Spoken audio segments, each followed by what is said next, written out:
सुप्रभात। अपनी इंद्रियों पर अपना नियंत्रण हो। अपनी इंद्रियों पर अपना नियंत्रण हो, यह हमारी आज की आध्यात्मिक चर्चा का विषय है।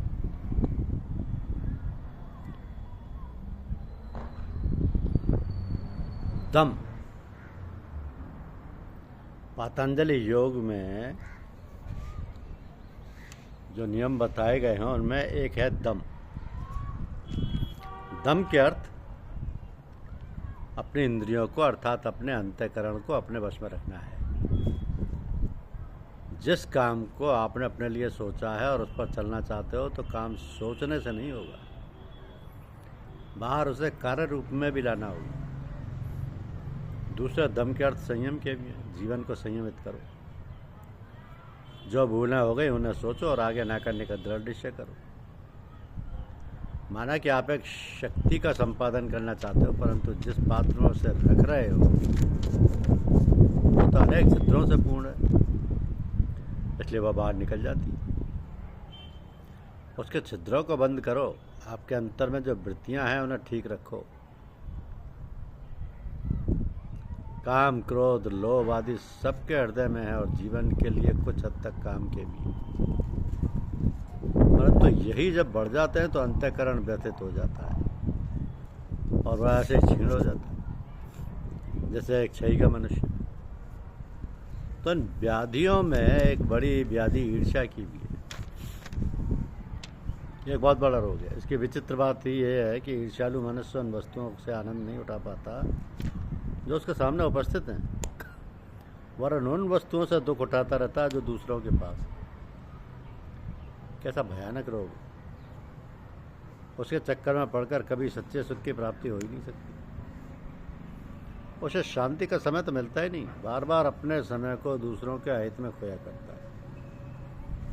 इसलिए अपने मन को इन सबसे अलग रखने का प्रयत्न आवश्यक है। लोग ईर्ष्या से बचने के बहुत से उपाय बतलाते हैं। कहते हैं ऐसे ख्याल ही ना लाओ, ये संतोष करो अपने पर, परंतु इससे वो दुख जाता ही नहीं। कभी कभी भगवान के ध्यान में भी ये पिशाचिनी पकड़ लेती है और साधक का हरिस्मरण का सुंदर समय नरक की यातना में बदल जाता है। यही नहीं कि ये निर्धन को सताती है, ये तो बड़े बड़ों को भी सता जाती है। बड़े बड़े पंडित और आचार्यों को कभी कभी ऐसे नीचे गिरा देती है कि जीवन को उठाना कठिन हो जाता है। ईर्ष्या अधिकतर वैभवशालियों और प्रतिष्ठावानों को और भी जलाती रहती है। ऐसे मनुष्य अपनी प्रतिष्ठा से अधिक यदि किसी दूसरे की प्रतिष्ठा सुन लेते हैं तो बस हृदय दग्ध ही हो जाता है।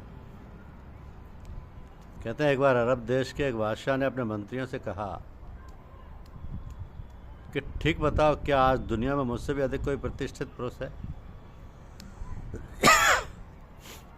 क्या मेरे से भी अधिक किसी का यश है?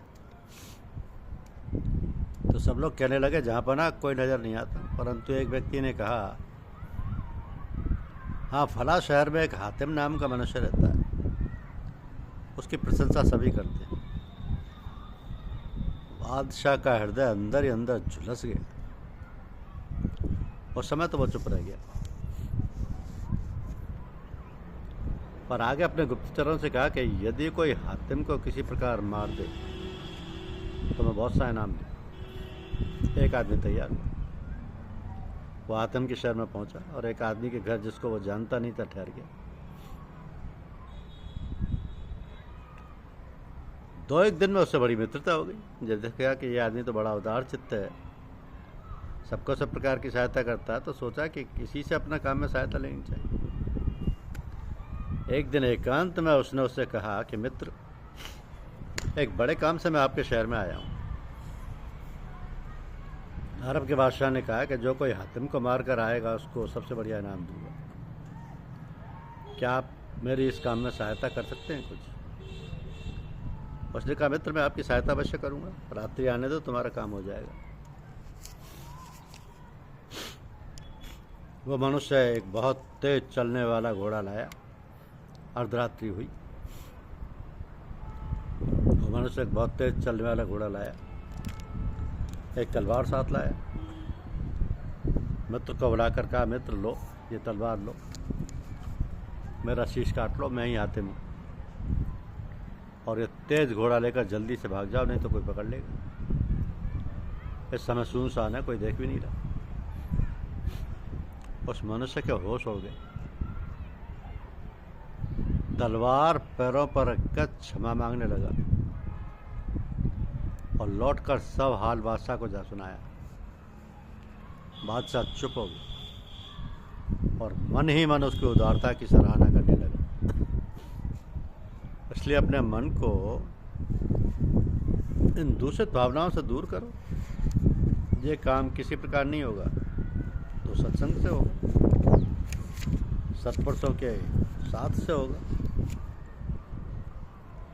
क्योंकि काम, क्रोध, लोभ, द्वेष, हिंसा, मत्सर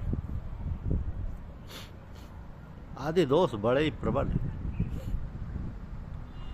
इन सबका समूल नाश करने का जतन करो।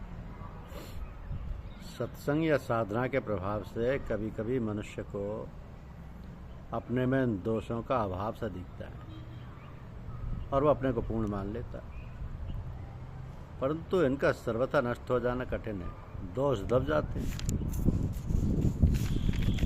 दोष दब जाते हैं, परंतु संस्कार रूप से मन में छिपे रहते हैं, जो अनुकूल परिस्थिति और उत्तेजक कारण उपस्थित होने पर जाग उठते हैं। यही कारण है कि सर्वथा निर्दोष समझे जाने वाले पुरुषों में भी कभी कभी इन दोषों का प्रकाश देखा जाता है।